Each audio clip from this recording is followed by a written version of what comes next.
What are ion technologies? When I was a kid growing up in high school, and I had my first car I ever owned, 1970 GTO, the Judge. Orange? Gold. 400 big block, 4-speed ladder bars. Forget what I had for a posi rear end in it, but I had an idea to increase the gas mileage on that, and I later heard that, decades later, I heard that an inventor invented it, patented it, and then it immediately got buried and shoved away for an ultrasonic transducer on the internal venturi of the Rochester Quadrajet. And I had that idea on paper when I was in high school in 1975. I also had an idea for, in a similar vein, to preheat that venturi so as the water vapor was drawn in by the jet into the center of the venturi. When you would observe the pattern of the fuel flow, it would actually run down the inner skirt of the venturi and then come off the bottom lip of the venturi as a mist. And you could preheat the venturi to vaporize the gasoline as it came off as well. And you could combine those two technologies. Of course, as a high school student with no funding and just an idea, somebody else decades later with the funding developed it, patented it, and we never saw it. So do it. Okay. Got a carbureted engine for me? We got several. Hasn't that patent left? Yeah, I'm sure it has, but we can't go back and change all of the vehicles now that are fuel injection over to carbureted engines, because now we're violating the laws and regulations established by the EPA. And, muscle cars are carbureted. well, of course. And all That's where I'm going after. That's one of my biggest targets. right, on. and they're also for off-road use. No, he's on road. They drive all over the place. Yeah. 65 Chevys. Oh, sure. Right, because that's what they were originally equipped with, was carburetors. Right. You guys would have a hell of a time in Cuba.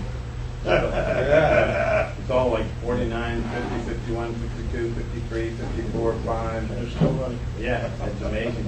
Wow. Yeah, it's like being in 1950. But they're Back to that separation of the hydrogen and oxygen, anybody got any good ideas about how to do that? The only way that I know to do that is to do it upon generation with some sort of screen mesh that allows the ions to pass through, but not the gas. So if you can get the ions to pass through the separating barrier, but not the gas, and collect those gases separately. I'm sorry? The process of osmosis. With ions, yes, right. So that the gases will rise separately. But even then, it's not a perfect separation. It's much better than the stoichiometric mixture of hydrogen and oxygen being combined as one as they're being released. But you can come pretty close with electrodes in solution separated by a barrier and collect the two gases on either side independently. The problem with that is it's not an efficient process. So you can separate the two, you can generate the two and have them separated upon generation inefficiently for storage for later use, powered from a source such as photovoltaic, where you don't care about creating all of that stored energy at any particular given rate. Whereas what we're attempting to achieve with HHO is we're trying to generate enough of the gas on demand, and the only way to do that efficiently enough is to do it together without separating it. So if you've got an idea, share it. Do you get better engine efficiency when you do separate it? I don't believe so, but I haven't tested that.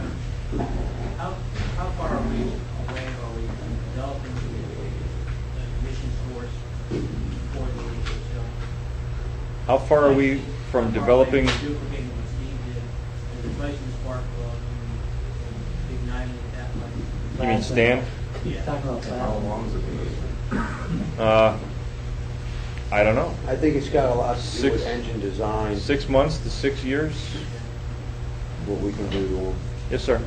My understanding is that you need at least 20% oxygen or pyrolysis anyway for the ignition itself of the hydrogen. You Right. need some oxygen content. So maybe restricting the oxygen flow from elsewhere in order to compensate for the oxygen that's coming in already as a mix might be part of the answer. Okay.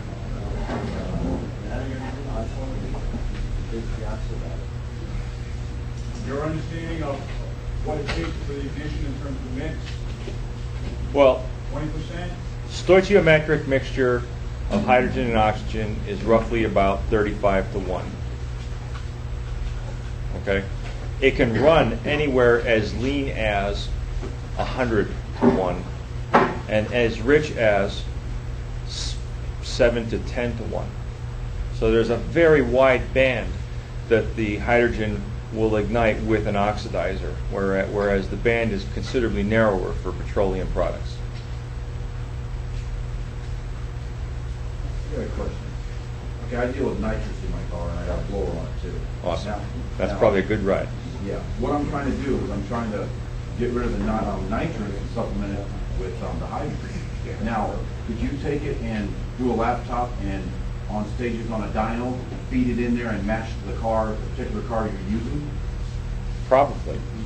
Yeah, And do you think you have a flash program for that? I doubt it. Because I see a lot of people using the O2 sensor program, but the nitrous and do stages with the blower and everything, you can program it in, and as you go down the road and match it out. Mhm. Then that way I'd look at getting 100% of at least what you have, what percentage of gas you're making. Right. You'd be breaking new ground as far as I can tell. That's what I want to do with my car. Yeah. It's more power. I got a 16 Malibu. Yeah, 16 Malibu, it's a three-stroker motor with a blower, line lock, digibox, program with car and stuff. On that same page. When I've learned about putting hydrogen into those cars, yeah, you can shave some time, but it's not as effective as this. It doesn't heat up the fuel to make it burn more efficient. Well, it's good to add it, we cut some time with them, you know what I mean? But it doesn't make that difference between the two for NOS. I probably tend to agree. For brute force power, your NOS is probably a better. I did notice what someone was saying about the winter time, the box, about the nitrous bottle heaters do the same thing. Sure. When I took my kit out for the first time,